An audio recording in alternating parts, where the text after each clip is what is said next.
ಎವನ್ TV news ವೀಕ್ಷಕರಿಗೆ ಸ್ವಾಗತ. ಪರಿಶಿಷ್ಟ ಜಾತಿ ಮತ್ತು ಪಂಗಡದ ಕುಂದುಕೊರತೆ ಸಭೆಯಲ್ಲಿ ಹಲವು ಸಮಸ್ಯೆಗಳ ಸುರಿಮಳೆ.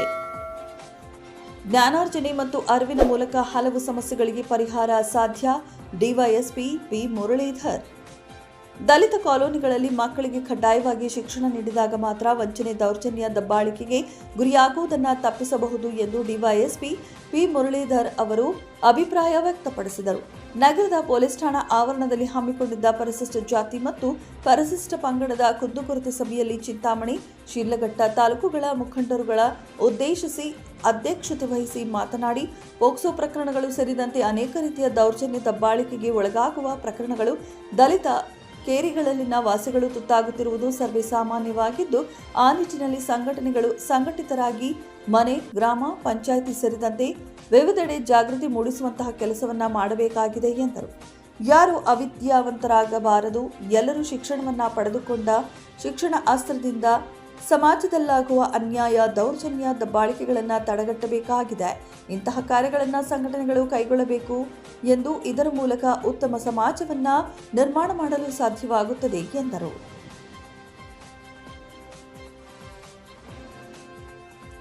ಕಡ್ಡಾಯವಾಗಿ ಶಿಕ್ಷಣವನ್ನ ಪಡೆದು ದೌರ್ಜನ್ಯದ ಜಾಗೃತಿಯೊಂದಿಗೆ ಮುನ್ನುಗ್ಗಿದಾಗ ಮಾತ್ರ ಹಲವಾರು ದೌರ್ಜನ್ಯದ ದಬ್ಬಾಳಿಕೆಗಳಿಂದ ದೂರ ಉಳಿಯಬಹುದೆಂಬ ಅಭಿಪ್ರಾಯ ವ್ಯಕ್ತಪಡಿಸಿದರು. ಪೋಕ್ಸೋ ಕಾಯ್ದೆಯಡಿ ದಾಖಲಾಗುವ 70% 80% ಪ್ರಕರಣಗಳಲ್ಲಿ ಪರಿಶಿಷ್ಟ ಜಾತಿ ಮತ್ತು ಪಂಗಡಕ್ಕೆ ಸೇರಿದವರೇ ಇರುತ್ತಾರೆ. ಇದಕ್ಕೆ ಮುಖ್ಯ ಕಾರಣ ವಿದ್ಯಾಭ್ಯಾಸದ ಕೊರತೆ ಎಂದು ಡಿವೈಎಸ್ಪಿ ಪಿ ಮುರಳೀಧರ್ ನುಡಿದರು. ಜ್ಞಾನವೆಂಬುದೇ ಶಕ್ತಿ. ಅದನ್ನು ಪ್ರತಿ ಕಾಲೋನಿಯ ಮನೆಗಳಲ್ಲಿ ಪ್ರತಿನಿಧಿಸುವಂತೆ ಮಾಡಿದಾಗ ಜ್ಞಾನಾರ್ಜನೆ ಹೆಚ್ಚಾಗಿ ಉತ್ತಮ ಸಮಾಜ ರೂಪುಗೊಳ್ಳುತ್ತದೆ ಎಂದರು. ಪರಿಶಿಷ್ಟ ಜಾತಿ ಮತ್ತು ಪಂಗಡದ ಬಹುತೇಕ ಜನರು ಕಷ್ಟಜೀವಿಗಳು. ಅವರು ಕೂಲಿ, ಹಮಾಲಿ ಇತ್ಯಾದಿ ಕಠಿಣ ಕೆಲಸಗಳಲ್ಲಿ ಭಾಗವಹಿಸಿ ದುಡಿದ ನಿರತರಾಗಿದ್ದು, ಅವರು ತಮ್ಮ ಹಣದಲ್ಲಿ ಹಲವಾರು ದುಶ್ಚಟಗಳನ್ನು ಹವ್ಯಾಸಗಳನ್ನಾಗಿ ಮಾಡಿಕೊಂಡಿರುತ್ತಾರೆ. ಅವುಗಳಿಗೆ ಸಂಘಟನೆಯ ಮೂಲಕ ಅರಿವು ಕಾರ್ಯಕ್ರಮಗಳನ್ನು ರೂಪಿಸುವ ಮೂಲಕ ಅವರನ್ನು ಜಾಗೃತಿಗೊಳಿಸಬೇಕಾಗಿದೆ. ಅರಿವಿನ ಕೊರತೆಯನ್ನು ನೀಗಿಸಲು ಶಿಕ್ಷಣ ಇಲಾಖೆ, ಮಹಿಳಾ ಮತ್ತು ಶಿಶು ಅಭಿವೃದ್ಧಿ ಇಲಾಖೆ ಹಾಗೂ ಸಮಾಜ ಕಲ್ಯಾಣ ಇಲಾಖೆ, ಪೊಲೀಸ್ ಇಲಾಖೆಯ ಸಹಯೋಗದಲ್ಲಿ ತಿಂಗಳಿನಲ್ಲಿ 1 ಗ್ರಾಮ ಪಂಚಾಯಿತಿಯನ್ನು ಆಯ್ಕೆ ಮಾಡಿಕೊಂಡು ಅರಿವು ಸಭೆಗಳನ್ನು ಹಮ್ಮಿಕೊಳ್ಳಲಾಗುವುದು ಎಂದು ನುಡಿದರು. ಚಿಂತಾಮಣಿ, ಶಿಡ್ಲಘಟ್ಟ ತಾಲೂಕುಗಳಲ್ಲಿ ನಡೆದಿರುವ ದೌರ್ಜನ್ಯ, ದಬ್ಬಾಳಿಕೆಗಳ ಕುರಿತು ಸಭೆಯಲ್ಲಿ ನೀಡಿದ ಸಮಸ್ಯೆಗಳ ಪಟ್ಟಿಯನ್ನು ತರಿಸಿಕೊಂಡು ಅವುಗಳ ಬಗ್ಗೆ ಸಮಗ್ರ ತನಿಖೆ ನಡೆಸಿ ತಪ್ಪಿತಸ್ಥರ ವಿರುದ್ಧ ನಿರ್ದಾಕ್ಷ ಕ್ರಮ ತೆಗೆದುಕೊಳ್ಳಲಾಗುವುದು ಎಂದರು. ಸಂಘಟನೆಗಳ ಮುಖಂಡರುಗಳು ಸಹಿತ ಆಯಾ ಸಮುದಾಯಗಳ ಜನತೆಯಲ್ಲಿ ಅರಿವು ಮೂಡಿಸುವ ಮೂಲಕ ಸಮಾಜದಲ್ಲಿ ಯಾವುದೇ ರೀತಿಯ ಅಕ್ರಮ ಚಟುವಟಿಕೆಗಳು ನಡೆಯದಂತೆ ಹಾಗೂ ಅಂತವರಿಗೆ ಸಂಪೂರ್ಣವಾಗಿ ಕಡಿವಾಣ ಹಾಕಲು ಪೊಲೀಸರು ಸಹಕಾರ ನೀಡಬೇಕೆಂದರು. ದಲಿತ ಮುಖಂಡ ವಿನೋಬಾ ಕಾಲೋನಿಯ ಜನಾರ್ದನ್ ಬಾಬು ಮಾತನಾಡಿ, ಧ್ವನಿ ಇಲ್ಲದ ದೌರ್ಜನ್ಯ, ದಬ್ಬಾಳಿಕೆಗೆ ಒಳಗಾಗಿ ಪೊಲೀಸರ ರಕ್ಷಣೆಗಾಗಿ ಪೊಲೀಸ್ ಠಾಣೆಗೆ ತೆರಳಿದ್ದಲ್ಲಿ ದೌರ್ಜನ್ಯಕ್ಕಾದರೂ ಗೌರವ ಕೊಡದೆ ದೌರ್ಜನ್ಯ, ದಬ್ಬಾಳಿಕೆ ನಡೆಸಿದವರ ಪರವೇ ನಿಂತು ಗಾಯದ ಮೇಲೆ ಬರೆ ಎಳೆದ ಹಾಗೆ ಪೊಲೀಸರಿಂದಲೂ ಕೂಡ ದಲಿತರ ಮೇಲೆ ದೌರ್ಜನ್ಯ ನಡೆಯುತ್ತದೆ ಎಂದು ಸಭೆಯಲ್ಲಿ ಗಂಭೀರ ಆರೋಪ ಮಾಡಿದರು. ಸಭೆಯಲ್ಲಿ ಚಿಂತಾಮಣಿ ತಾಲೂಕಿನ ವಿವಿಧ ದಲಿತ ಪರ ಸಂಘಟನೆಗಳು ಮತ್ತು ಶಿಡ್ಲಘಟ್ಟ ತಾಲೂಕಿನ ದಲಿತ ಪರ ಸಂಘಟನೆಗಳ ಮುಖಂಡರುಗಳು ಹಲವಾರು ವಿಷಯಗಳನ್ನು ಮಂಡಿಸಿ ಹಲವು ಸಮಸ್ಯೆಗಳ ಕುರಿತು ಮನವಿಗಳನ್ನು ಡಿವೈಎಸ್ಪಿ ಗಮನಕ್ಕೆ ತಂದರು. ಈ ಸಂದರ್ಭದಲ್ಲಿ ನಗರ ಠಾಣೆ ಇನ್ಸ್ಪೆಕ್ಟರ್ ವಿಜಯಕುಮಾರ್, ಶಿಡ್ಲಘಟ್ಟ ನಗರ ಠಾಣೆ inspector Anand, Kencharahalli inspector Narayanaswamy, Batlahalli police ಠಾಣಾ ಇನ್ಸ್ಪೆಕ್ಟರ್ ಶಿವಕುಮಾರ್ ಮತ್ತಿತರ ಠಾಣೆಯ ಪೊಲೀಸ್ ಸಿಬ್ಬಂದಿ ಮತ್ತು ದಲಿತ ಮುಖಂಡರು ಇದ್ದರು.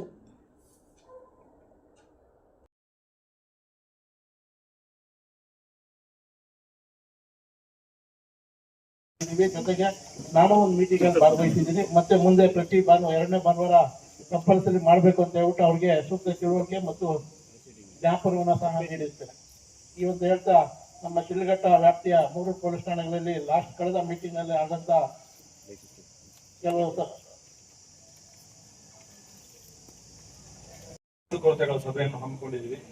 ನಮ್ಮ ಮಾನ್ಯ SP ಸಾಹೇಬರ ಕುಶಲ್ ಚೌಕ್ಸೆ ಸಾಹೇಬರು ಮತ್ತೆ ಅಡಿಷನಲ್ SP ಸಾಹೇಬರಾದ ಜಗನ್ನಾಥ್ ರಾಯ್ ಸಾಹೇಬರು ಹಾಜರಾಗಬೇಕಿತ್ತು. ಈ ದಿವಸ ನಿನ್ನೆ ನಮ್ಮ IG ಲಾಬುರಾಮ್ ಸಾಹೇಬರದ್ದು ವರ್ಗಾವಣೆಯಾಗಿ ಹೊಸದಾಗಿ ಧ್ವನಿ ಜನಕ್ಕೆ ಸಾಧ್ಯವಾಗಲಿಲ್ಲ. ಗೊತ್ತಾಗುತ್ತೆ, ಸುಡು ಬಿಸಿಲಿನಲ್ಲಿ ಎಷ್ಟು ನಿಮಗೆ ಕಷ್ಟ ಆಗಿರ್ಬೋದು ಬರೋದಕ್ಕೆ. ಸಮುದಾಯ ಮುಖಂಡರುಗಳನ್ನು ಆಹ್ವಾನಿಸಲು ಅವರಿಗೆ ಸೂಚನೆಗಳನ್ನು ನೀಡಿದ್ದೆ. ಅದರ ಪ್ರಕಾರ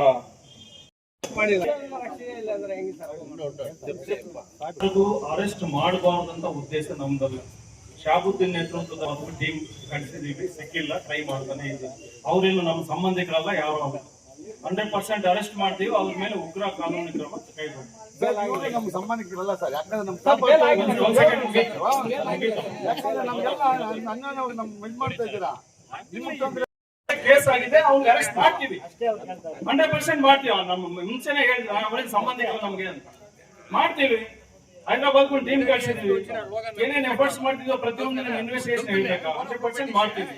1 or 2 days ಲೇಟ್ ಆಗ್ಬಹುದು, ಬಟ್ ಅದರಲ್ಲಿ ಯಾವುದೇ ನಿಷ್ಪಕ್ಷಪಾತ ಇಲ್ಲ. ಇದುವರೆಗೂ ನನಗೆ ಗೊತ್ತಿದ್ದಂಗೆ ಪೊಲೀಸರಿಗೆ ಕಷ್ಟ ಆದ್ರೆ ಮುಂಚೂಣಿಯಲ್ಲಿ ಇರ್ತಕ್ಕಂತೆ ದಲಿತ ಸಂಘಟನೆ ಅದಕ್ಕೋಸ್ಕರ ಸರ್ ಕೇಳಿದ್ದು. ಇಲ್ಲ ನಾವು ಎಫರ್ಟ್ಸ್ ಮಾಡಿದ್ರು ಸಹ ಏನ್ ಮಾಡಿದ್ರೆ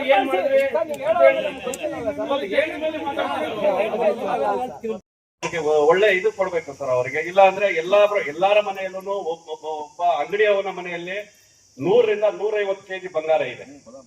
ಈಗ ಇವರು ಅವ್ರ ಒರಿಜಿನಲ್ ಚೀಟಿಗಳು ಕೊಟ್ಟಿದ್ರೆ ಇಷ್ಟು ಅವ್ರದ್ದು ಏನ್ ಟರ್ಮ್ಸ್ ಅಂಡ್ ಕಂಡೀಷನ್ಸ್ ಇದೆಯೋ ಅದನ್ನ ಕೊಡೋದನ್ನ ಬಿಟ್ಟು ಅವ್ರ ಇಷ್ಟ ಬಂದಾಗ ಒಂದು ಚೀಟಿಗಳು ಕೊಡೋದು, ಅವ್ರ ಮತ್ತೆ ಎತ್ಕೊಂಡ್ ಬಂದಾಗ ನಮ್ ಚೀಟಿನೇ ಅಲ್ಲ, ನಮ್ ರೈಟಿಂಗೇ ಅಲ್ಲ, ನಮ್ ಸಂಬಂಧನೇ ಇಲ್ಲ ಅಂತ ಹೇಳ್ಬಿಟ್ಟು 100 ರಿಂದ 150 kg ಒಂದೊಂದು ಮನೆಯಲ್ಲಿ ಬಂಗಾರನ ಯಾಮಾರಿಸಿದ್ದಾರೆ. ಅವ್ರ ವಿರುದ್ಧ ಒಂದು ಕಾನೂನು ಕ್ರಮ ತಗೊಂಡು ಯಾರ್ಯಾರಿಗೆ ಒಡವೆಗಳು ಬರ್ಬೇಕು ಅದನ್ನ ವಾಪಸ್ ಕೊಡ್ಸೋ ತರ ಅವ್ರೇನಾದ್ರು ಟರ್ಮ್ಸ್ ಅಂಡ್ ಕಂಡೀಷನ್ ಇರುವಂತ ಚೀಟಿಗಳು ಕೊಟ್ಟಿದ್ರೆ ಅವ್ರು ಕೊಡೋದು ಬೇಡ. ಅದ್ರ ಕಂಡೀಷನ್ ಏನಿದೆ ಅದನ್ನ ಕೊಡೋದು ಅವ್ರು ಕರೆಕ್ಟ್ ಆಗಿ ಅದನ್ನ ಕೊಟ್ಟಿದ್ರೆ ನಮ್ಗೆ ಬೇಡ. ಇದ್ರೂ ಇಲ್ಲದೆ ಇದ್ರೆ ಅವ್ರು ಡೂಪ್ಲಿಕೇಟ್ ಚೀಟಿಗಳು ಕೊಟ್ಟಿದ್ರೆ ನಮ್ ಒಡವೆಗಳನ್ನ ನಮ್ಗೆ ವಾಪಸ್ ಕೊಡೋದಕ್ಕೆ ಒಂದು ಪ್ರೊಸೀಡಿಂಗ್ ಅಲ್ಲಿ ಇದು ಮಾಡಿಸಿ ನಮ್ಗೆ ನೆಕ್ಸ್ಟ್ ಮೀಟಿಂಗ್ ಒಳಗಡೆ ಅದನ್ನ ನಮ್ಗೆ ಸೆಟಲ್ ಮಾಡ್ಕೊಡಿ ಸರ್. Thank you sir. ರೋಮಾಂಚ್ ಎಲ್ಲ ಓದ್ತಿಯಲ್ಲ,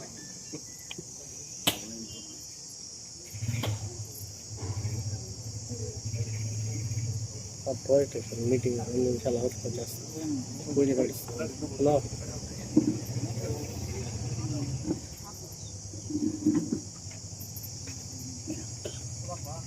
ಏನ್ ಕೂಲ ಎಣ್ಣ ಸಾಲ ಸ್ವಲ್ಪ ಹಿಂದೆ ಬರೋಣ.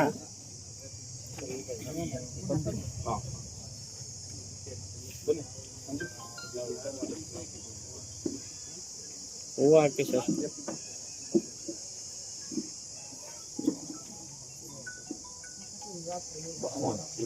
ಬಾಬಾ ಸಾಹೇಬ್ ಅಂಬೇಡ್ಕರ್ ಕೆ Baba Saheb upliftment of SC/ST ಆಗ್ಬೇಕು ಅನ್ನೋದು ನಮ್ಮ ಮನದಾಳದ ಮಾತಿದೆ.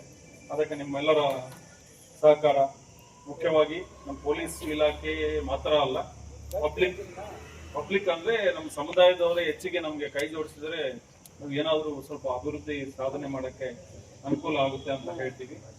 ಈ ನಿಟ್ಟಿನಲ್ಲಿ ಪ್ರತಿ ಜಿಲ್ಲೆಯಲ್ಲಿ ಜಾಗೃತಿ ಸಮಿತಿ ಕಮಿಟಿ ಮಾಡ್ತಾರೆ.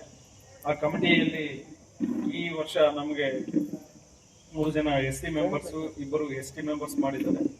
ನಮ್ಮ ತಾಲೂಕಿನಿಂದ ಯಮಗೊಲ್ಲಲ್ಲಿ ವಾಸಿಯಾದ ವೇಣುಗೋಪಾಲ್ ರವರು ಮತ್ತೆ ಶಿಡ್ಲಘಟ್ಟ ತಾಲೂಕಿನ ಜಗದೀಶ್ ಅವರು, ಇವರಿಬ್ಬರನ್ನು ST ಸಮುದಾಯ ವರ್ಗದಿಂದ ನಾಮಿನೇಟ್ ಮಾಡಿದ್ದಾರೆ. ಇದರ ಪ್ರಕಾರ ಪ್ರತಿ 3 ತಿಂಗಳು ನಿಮ್ಗೆ ಎಲ್ಲರೂ ಗೊತ್ತಿದ್ದಂಗೆ 3 ತಿಂಗಳಿಗೆ ಒಂದ್ಸಲ DC ಅಧ್ಯಕ್ಷತೆಯಲ್ಲಿ ಸಭೆ ನಡೆಯುತ್ತೆ. ಅದರೊಳಗಡೆ ಏನಾದರೂ ಸಮಸ್ಯೆ ಇದ್ದಲ್ಲಿ ನೀವು ಇವರ ಗಮನಕ್ಕೆ ತಂದ್ರೆ ಅವರು ಆ ಸಭೆಯಲ್ಲಿ ಮಂಡಿಸಿ, ಇದಕ್ಕೆ ಮುಂಚೆ ಮಂಜಣ್ಣ ಇದ್ರು, ಅದು ಅವ್ರಿಗೂ ಚೆನ್ನಾಗಿ ಗೊತ್ತಿದೆ ಅದು ಇಂಪಾರ್ಟೆನ್ಸ್ ಏನು ನಮ್ಮ SC/ST ಸಮುದಾಯದ ಬಗ್ಗೆ ಈ ಧ್ವನಿ ಎತ್ತಕ್ಕೆ ಇದೊಂದು ಔಟ್ ಮಾತಾಡಿದ್ರೆ ಅವ್ರಿಗೆ ಗೈಡ್ ಮಾಡಿದ್ರೆ ಒಳ್ಳೇದಂತ ನನ್ನ ಅನಿಸಿಕೆ. ಇದರೊಂದಿಗೆ ಲಾಸ್ಟ್ ಹೋದ ನಿರ್ಮಲ ಪರವಾಗಿ ಪೊಲೀಸ್ ಧನ್ಯವಾದಗಳನ್ನು ತಿಳಿಸುತ್ತೇನೆ. ಅದೇ ರೀತಿ ಮೊದಲನೇದಾಗಿ ನಮ್ಮ ವಿಜಯ್ ಸರ್ಗೆ ಧನ್ಯವಾದಗಳನ್ನು ಹೇಳ್ಬೇಕಾಗುತ್ತೆ. ಯಾಕಂದ್ರೆ ತಿಂಗಳಿಗೊಮ್ಮೆ ನಮ್ಮನ್ನ ಸಭೆಗೆ ಕರೆದು ಏನ್ ನಿಮ್ಮ ಸಮಸ್ಯೆಗಳು ಏನಿದೆ ನಮ್ಮ ಹತ್ರ ಹಂಚ್ಕೊಳ್ಳಿ ಅಂತ ಹೇಳ್ಬಿಟ್ಟು ತಿಂಗಳಿಗೊಮ್ಮೆ ಸಭೆ ಮಾಡಿ ಸಾಕಷ್ಟು ಸಮಸ್ಯೆಗಳನ್ನ ನಮ್ಗೆ ಬಗೆಹರಿಸಿದ್ದಾರೆ. ಅದಕ್ಕಾಗಿ ನಮ್ಮ ಕಾಲೋನಿ ಪರವಾಗಿ ಮತ್ತೆ ನಮ್ಮ ದಲಿತ ಸಂಘರ್ಷ ಸಮಿತಿ ಪರವಾಗಿ ವಿಜಯ್ ಸರ್ಗೆ ಅನಂತವಾಗಿ ಧನ್ಯವಾದಗಳನ್ನು ತಿಳಿಸ್ತೇನೆ. ಇನ್ನೊಂದೇನಂದ್ರೆ ಒಂದೇ ಒಂದು ಸಮಸ್ಯೆ ಹಂಗೆ ಇದೆ ಸರ್ ವಿಜಯ್ ಸರ್, ಚೇಲೂರ್ ಸರ್ಕಲ್ ಅಲ್ಲಿ ಸ್ಟ್ರೀಟ್ ಲೈಟ್ ಐಮ್ಯಾಕ್ಸ್ ಲೈಟ್ ಹಾಕ್ಬೇಕಂತ ಹೇಳ್ಬಿಟ್ಟು ನಾನು ಕೋರಿದ್ದೆ. ಪ್ರತಿಯೊಂದು ಮೀಟಿಂಗ್ ಅಲ್ಲಿ, ಯಾಕಂದ್ರೆ ನೀವು ಇಡೀ ಡಿಪಾರ್ಟ್ಮೆಂಟ್ ಅಲ್ಲೆಲ್ಲ ಅಲ್ಲಿ ಓಡಾಡ್ತಾ ಇರುತ್ತೆ. ಅಲ್ಲಿ ಏನ್ ತೊಂದರೆ ಆಗಿದೆ ಅಂದ್ರೆ ಎಲ್ಲ ವೆಹಿಕಲ್ಸ್ ಅಲ್ಲಿಂದನೇ ಬರ್ಬೇಕಾಗಿರುತ್ತೆ. ಅಲ್ಲಿ ಏನೇ ಕೆಲವೊಂದು ಪಿಕ್ ಪಾಕೆಟ್ಸ್ ಆಗುತ್ತೆ, ಕೆಲವೊಂದು ರೌಡಿಸಮ್ ಅದೆಲ್ಲ ನಡೀತಾ ಇರುತ್ತೆ. ದಯವಿಟ್ಟು ಅಲ್ಲೊಂದು ಲೈಟ್ ವ್ಯವಸ್ಥೆ ಮಾಡಿದ್ರೆ ಅದೆಲ್ಲ ಸ್ವಲ್ಪ ಅನುಕೂಲ ಆಗುತ್ತೆ. ಅದೇ ರೀತಿ 2018ರಲ್ಲಿ ನಮ್ಮ ತಂದೆಯವರು ಇದ್ದಾಗ 128 ಸರ್ವೆ ನಂಬರ್ ಅಲ್ಲಿ 2 ಎಕರೆ ಸ್ಮಶಾನಕ್ಕೆ ಮಂಜೂರು ಮಾಡಿರ್ತಾರೆ. ಇಲ್ಲಿವರೆಗೂ ನಮ್ಮ ಕಾನೂನಿಗೆ ಸ್ಮಶಾನಕ್ಕೆ ಜಾಗ ಇಲ್ಲ. ಇರೋ ಜಾಗದಲ್ಲೇ ನಾವು ಒಂದು ಹೆಣನಂತಿ ಇನ್ನೊಂದು ಹೆಣನ ಊದ್ಬೇಕಾಗುತ್ತೆ. ದಯವಿಟ್ಟು ಒಟ್ಟಿಗೆ ಓಕೆ 2000ರಲ್ಲಿ ನಮ್ಗೆ 2 ಎಕರೆ ಮಂಜೂರು ಆಗಿರುತ್ತೆ.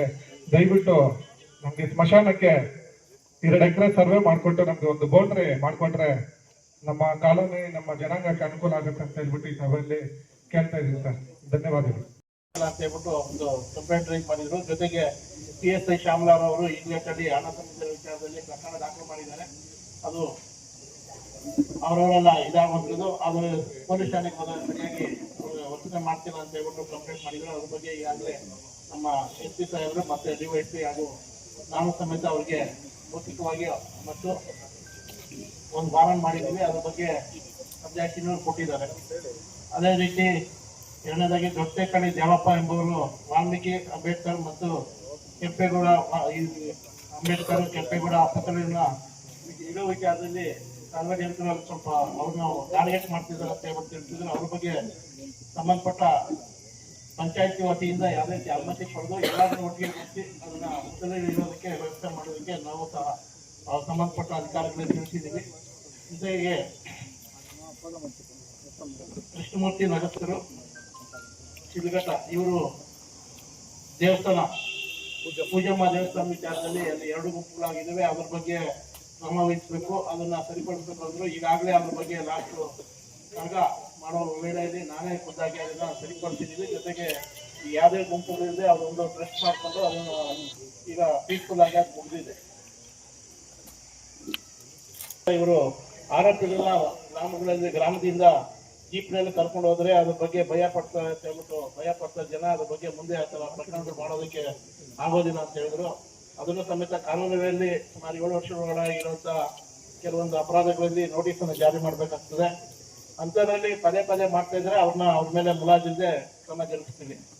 ತಿಪ್ಪೇಶಾಸ್ತ್ರಿ ಅವರು SC ST ಜನಗಳಿಗೆ PTCL ಕಾಯ್ದೆ ಅಡಿಯಲ್ಲಿ ಒದಗಿಸಿದಂತ ಕೆಲವೊಂದು ಜಮೀನುಗಳನ್ನ ಅಕ್ರಮವಾಗಿ ಹಾಕೊಂಡಿದ್ದಾರೆ ಅಂತ ಹೇಳಿದ್ರು. ಅದು PTCL ಈಗಾಗಲೇ ಮಾನ್ಯ AC ಅವರಿಗೆ ಮತ್ತು ಸಂಬಂಧಪಟ್ಟ ಇವರಿಗೆ ಅಧಿಕಾರ ಕೊಟ್ಟಿರೋದ್ರಿಂದ ಅಲ್ಲಿ ಬಗೆಹರಿಸ್ಕೊಬೇಕಂತ ಹೇಳ್ಬಿಟ್ಟು ಅವ್ರಿಗೆ ತಿಳಿಸಿದ್ದಾರೆ.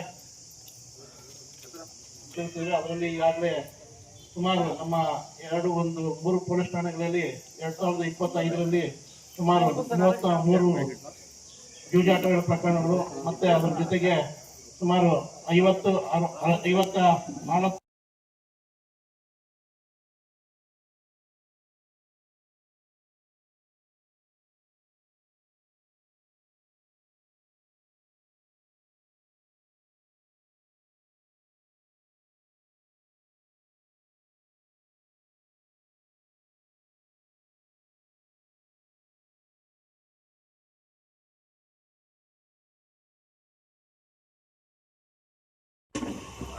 ಲಾಸ್ಟ್ ಮೀಟಿಂಗ್ ಅಲ್ಲಿ ನಮ್ಮ SC ಮೀಟಿಂಗ್ ಅಲ್ಲಿ ನಮ್ಮ ಶ್ರೀರಂಗಪ್ಪ ಅವರು ನಮ್ಮ ಕೆಂಚರ್ಗಡಿ ಶ್ರೀರಂಗಪ್ಪ ಅವರು ಎಲ್ಲ ಪೊಲೀಸ್ ಠಾಣೆಗಳಲ್ಲಿ ದೂರು ನೀಡಲು ಹೋದಾಗ ಠಾಣೆಯಲ್ಲಿರುವ ಎಲ್ಲ ಕೆಲವು ಪೊಲೀಸ್ ಸಿಬ್ಬಂದಿಗಳು ಅತಿ ವಿಚಾರದಲ್ಲಿ ಯಾವುದೇ ಮಾಹಿತಿಯನ್ನು ದಾಖಲಿಸದೆ ಬಿಳಿಯ ಹಾಳೆಯಲ್ಲಿ ಸಹಿ ಮಾಡಿಸಿಕೊಂಡು ಈ ಬಗ್ಗೆ ಕ್ರಮ ಜರುಗಿಸಲು ಕೋರಿರುತ್ತಾರೆ.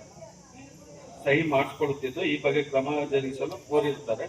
ಈ ಬಗ್ಗೆ ಸಾಹೇಬರು ನಾವೆಲ್ಲ ಸೇರಿ ಎಲ್ಲ ಸಿಬ್ಬಂದಿಗಳಿಗೂ ಎಚ್ಚರಿಕೆ ಕೊಟ್ಟು ಆ ರೀತಿ ಎಲ್ಲ ಹಾಕುವುದು ಕಂಪಲ್ಸರಿ ಅವರ ಎದುರುಗಡೆನೆ ಹೇಳಿಕೆ ಪಡೆದು ಏನ್ ಕ್ರಮ ಕೈಗೊಂಡಿದ್ವಿ ಅನ್ನೋದಕ್ಕೆ ಅವರಿಗೆ ವಿವರಿಸೋದಕ್ಕೆ ಹೇಳಿದೀವಿ.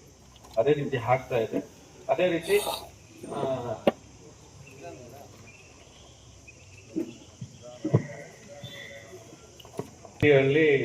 ಅಕ್ರಮ ಮದ್ಯ ಮಾರಾಟ, ಗಾಂಜಾ ಮಾರಾಟ, ವೇಷವಾಟಿಕೆ, ಇಸ್ಪೀಟು, IPL ಬೆಟ್ಟಿಂಗು, ಮಕ್ಕ, ಶಾಲಾ ಕಾಲೇಜುಗಳ ಬಾಲಿಕೆಯನ್ನು ಚುಡಾಯಿಸುವುದು ಇಂಥ ಕೃತ್ಯಗಳು ನಡೆಸುತ್ತಿರುವುದಾಗಿ ಕೋರಿದ್ದಾರೆ.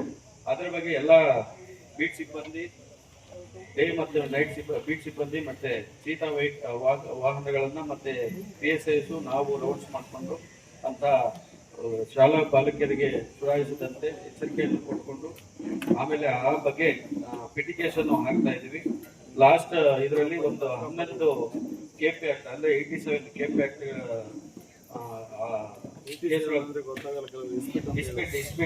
ಇಸ್ಪೀಟ್ ಆಡುವವರ ಮೇಲೆ 11 ಕೇಸನ್ನು ದಾಖಲಿಸಿದ್ವಿ. ಹಾಗೆ ಅಕ್ರಮವಾಗಿ ಮದ್ಯ ಮಾರಾಟ ಮತ್ತೆ ಸಾರ್ವಜನಿಕ ಸ್ಥಳಗಳಲ್ಲಿ ಮದ್ಯ ಸೇವನೆ ಮಾಡುವಂತವ್ರ ಮೇಲೂ 15 ಕೇಸ್ ಇರುವುದು ತಮ್ಮ ಗಮನಕ್ಕೆ ತರಲು ಇಷ್ಟಪಡುತ್ತೇನೆ. ಹಾಗೆ ಎಲ್ಲ ಉಪವಿಭಾಗ ಸಂಬಂಧಿಸಿದ್ದು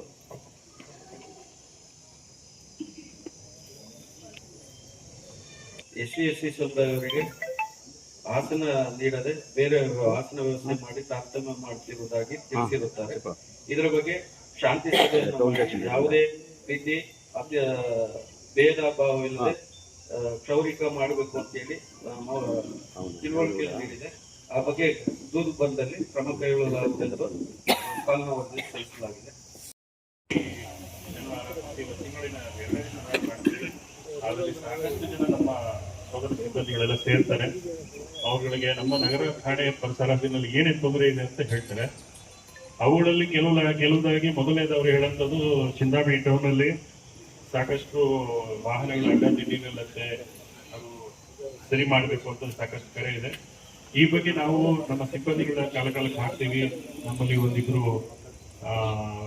ಚೀತಾ ಅಂತ ಹೇಳ್ತೀವಿ, ಚೀತಾ ವ್ಯಕ್ತಿಗಳ ಸಿಬ್ಬಂದಿಗಳನ್ನ ಹಾಕ್ತೀವಿ. ಅದರಲ್ಲಿ ನಮ್ಮ ನಗರ ಠಾಣೆ ಸರಹದ್ದಿನಲ್ಲಿ ಏನು ವಾಹನ ದಟ್ಟಣೆ ಆಗುತ್ತೆ, PCR ಕಾಂಪ್ಲೆಕ್ಸ್ ಆಗಲಿ, ಬೆಂಗಳೂರು ಸರ್ಕಲ್ ಆಗಲಿ, ಇವುಗಳಲ್ಲಿ ಸಿಬ್ಬಂದಿಗಳಿಗೆ ಆಗಿದ್ದೀವಿ. ಇದು ಒಂದು ಮೊದಲನೇದಾಗಿ. ಎರಡನೇದಾಗಿ ಈ ಏನು ನಮ್ಮ ರಾಮಗುಂಟೆ ಆಗಲಿ ಅಥವಾ APMC ಹತ್ರ ಅಲ್ಲಿ ಸಂಜೆ ಹೊತ್ತು ಕುಡಿದು ಗಲಾಟೆ ಮಾಡ್ತಾರೆ ಅಂತ ಹೇಳ್ತಾರೆ. ಕುಡಿದು ರಾತ್ರಿ ತುಂಬಾ ಕೂತ್ಕೋತಾರೆ ಅಂತೇಳಿ ಈ ನಿಟ್ಟಿನಲ್ಲಿ ನಾವೇನ್ ಮಾಡಿದ್ದೀವಿ ಅಂದ್ರೆ ಹೊಸದಾಗಿ ಸಂಜೆ 7ರಿಂದ ರಾತ್ರಿ 10 ಗಂಟೆವರೆಗೂ ನಮ್ಮ ವಾಹನಗಳು ನನ್ನ ಜೀಪೆ ಆಗಲಿ ಮತ್ತು ಸಿಬ್ಬಂದಿಗಳ ಅದನ್ನೇ ನೇಮಕ ಮಾಡಿದ್ದೀವಿ. ಕೇಸ್ಗಳನ್ನು ಸಾಕಷ್ಟು ಮಾಡ್ತಾ ಇದ್ದೀವಿ. ಮತ್ತೆ ಈ ಸಂಬಂಧವಾಗಿ ಸಾಕಷ್ಟು ಎಕ್ಸೈಸ್ ಕೇಸ್ಗಳನ್ನು ಹಾಕಿದ್ದೀವಿ.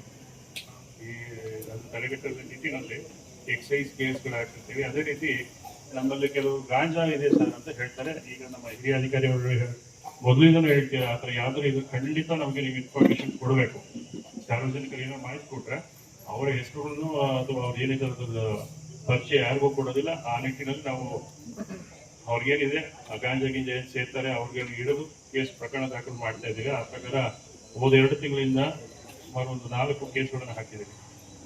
ಅದೇ ರೀತಿ ನಮ್ಮ ಇನ್ನೊಂದು ಕಂಪ್ಲೇಂಟ್ ಅಂದ್ರೆ ಈ ನಮ್ಮ APMC ಮಾರ್ಕೆಟ್ ಅಲ್ಲಿ ಬಾಳೆಹಣ್ಣುಗಳಿಗೆ ಕೆಮಿಕಲ್ ಹಾಕ್ತಾರೆ, ಕೆಮಿಕಲ್ ಹಾಕಿ ಬೇಗ ಅದನ್ನ ಹಣ್ಣು ಮಾಡ್ತಾರೆ ಅಂತ ಹೇಳಿ ಈ ನಿಟ್ಟಿನಲ್ಲಿ ನಾವು ಆರೋಗ್ಯ ಇಲಾಖೆಗೆ ರಿಕ್ವೆಸ್ಟ್ ಕೊಟ್ಟಿದ್ವಿ.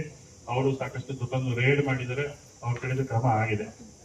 ಇನ್ನೊಂದು ಇದೇ ರೀತಿ ಈ ಸರ್ಕಾರಿ ಆಸ್ಪತ್ರೆಯಲ್ಲಿ ವೈದ್ಯರು ಸರಿಯಾಗಿ ನೋಡ್ಕೊಳ್ಳಲ್ಲ, ನಮಗೆ ಯಾರೇ ಇದ್ರು ಅವ್ರು ಸಿಗೋದಿಲ್ಲ, ಅವ್ರುಗಳು ನಮ್ಮಗಳು ಸರಿಯಾಗಿ ನೋಡ್ತಿಲ್ಲ ಅಂತೇಳಿ ಒಂದು ಕಂಪ್ಲೇಂಟ್ ಇತ್ತು. ಈ ಪ್ರಕಾರವಾಗಿ DHO ಅಥವಾ THO ಇದ್ದಾರೆ, ಅವ್ರ ಇಲಾಖೆಗಳು ಕೊಟ್ಟಿದ್ದೀವಿ. ಅವ್ರ ಕಾರ್ಯಗಳು ಇನ್ನೂ ಹೆಚ್ಚಿಗೆ ಕರೆಕ್ಟಾಗಿ ಮಾಡ್ಬೇಕಂತೇಳಿ ಈ ಕಡೆ ಹೇಳಿದ್ದೀವಿ.